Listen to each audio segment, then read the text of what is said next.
Hello everyone, welcome to our YouTube channel legal concept classes. आज की video में हम स्ट्राइक एंड लॉकआउट के बारे में डिस्कस करेंगे, जो कि सेक्शन 22 टू 24 के अंदर मेंशन किया गया है इंडस्ट्रियल डिस्प्यूट एक्ट के अंदर। स्ट्राइक क्या होती है, सेक्शन 2Q के अंदर डेफिनेशन क्लोज में मेंशन की गई है। स्ट्राइक होती है कि वर्कर के द्वारा काम को बंद कर देना या बॉडी ऑफ वर्कर्स मिलकर काम को करने से मना कर देते हैं कॉमन अंडरस्टैंडिंग के ऊपर। उसके अंदर कितने भी मेंबर्स हो सकते हैं जिसकी पूरी सहमति होगी स्ट्राइक को लेके। तो स्ट्राइक और लॉकआउट में स्ट्राइक एम्प्लॉय के द्वारा की जाएगी और लॉकआउट एम्प्लॉयर के द्वारा किया जाएगा।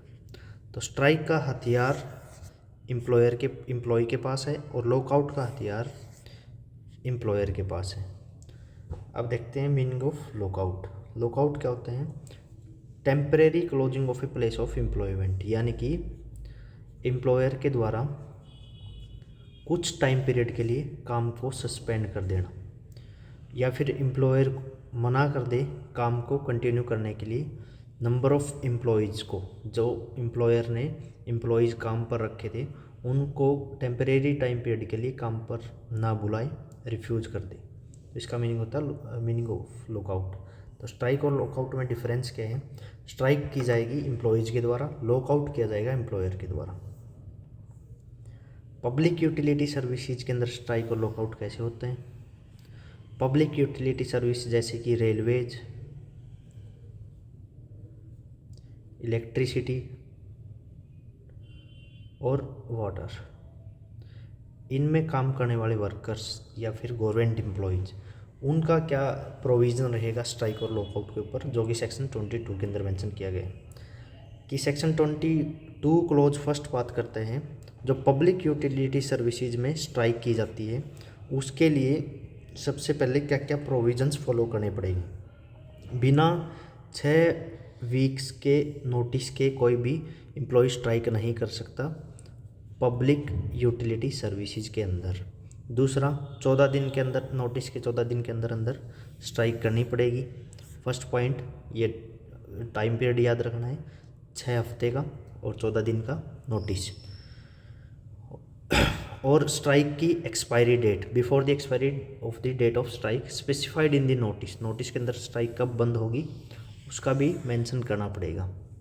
Next is during the pendency of conciliation proceeding and 7 days after their conciliation. कोई भी कंसिलेशन के लिए मैटर चला हुआ है कंसिलेशन प्रोसीडिंग का, उस दौरान भी स्ट्राइक नहीं की जा सकती और 7 दिन के बाद भी नहीं की जा सकती। सेक्शन 22 क्लोज 2 बात करता है लॉकआउट की। Lockout in public utility services, कोई भी employer carrying on a public utility service shall lockout without giving notice of lockout within 6 weeks. 6 हफ्ते का टाइम पीरियड इसमें दे दिया गया है और 14 दिन का सेम एज इट इज इसमें दे दिया गया लॉकआउट के अंदर। और कंसिलेशन प्रोसीडिंग भी सेम रहेगी, 7 दिन की। प्रोविज़न सेम से है, बाकी कुछ भी चेंज नहीं है। General prohibition of strike and lockout section 23, इसके अंदर क्या दिया गया है? No employer shall go on strike and employer shall declare a lockout. कब कब कैंसिलेशन की, कब कब एम्प्लॉयर और एम्प्लॉय स्ट्राइक पर नहीं जा सकते? कैंसिलेशन प्रोसीडिंग के दौरान और 7 दिन के बाद। दूसरा point, during pendency of proceeding before labour court, कोई भी कोर्ट के अंदर प्रोसीडिंग पेंडिंग है, कोर्ट के अंदर, ट्रिब्यूनल के अंदर, नेशनल ट्रिब्यूनल के अंदर, और 2 महीने के इसके बाद के टाइम पीरियड।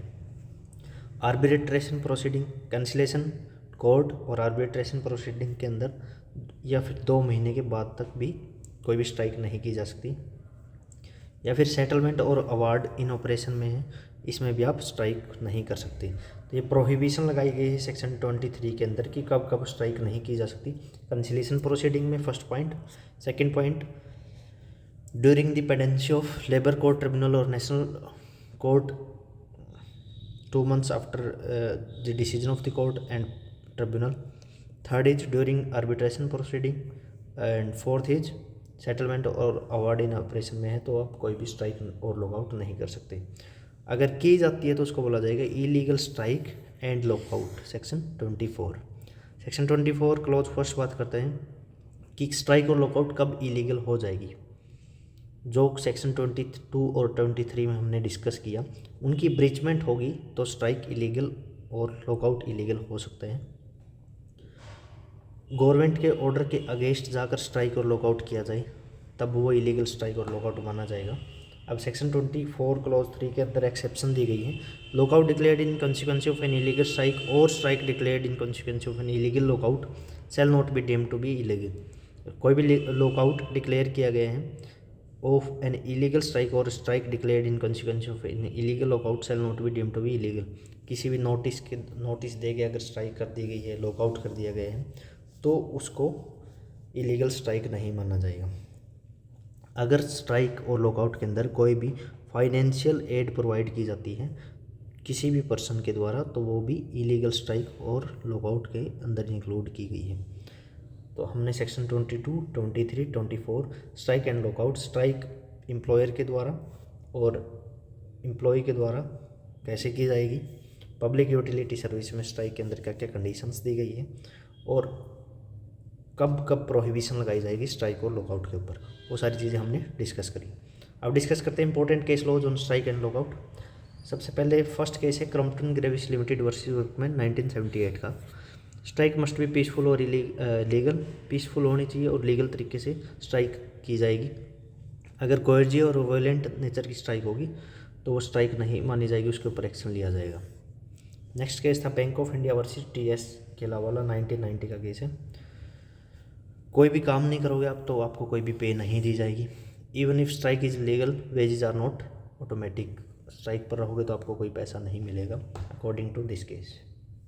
नेक्स्ट केस था syndicate bank versus K Umesh Nayak. Strike during prohibition period section 23, 22, 23 is illegal. अगर प्रोहिबिशन पीरियड के अंदर स्ट्राइक की जाएगी तो इलीगल स्ट्राइक मानी जाएगी और कोई भी वेज वर्कर को नहीं दिए जाएंगे। ठीक है जी। Next is all India bank employees association versus NI tribunal 1962 का केस है।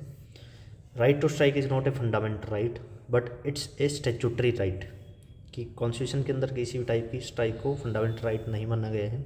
एक स्टैट्यूटरी राइट है जो वर्कर्स को और एम्प्लॉयर्स को दिए जाते हैं, किसके साथ, रिस्ट्रिक्शंस के साथ, जो कि सेक्शन 23, 22 और 23 के अंदर हमने डिस्कस किया है।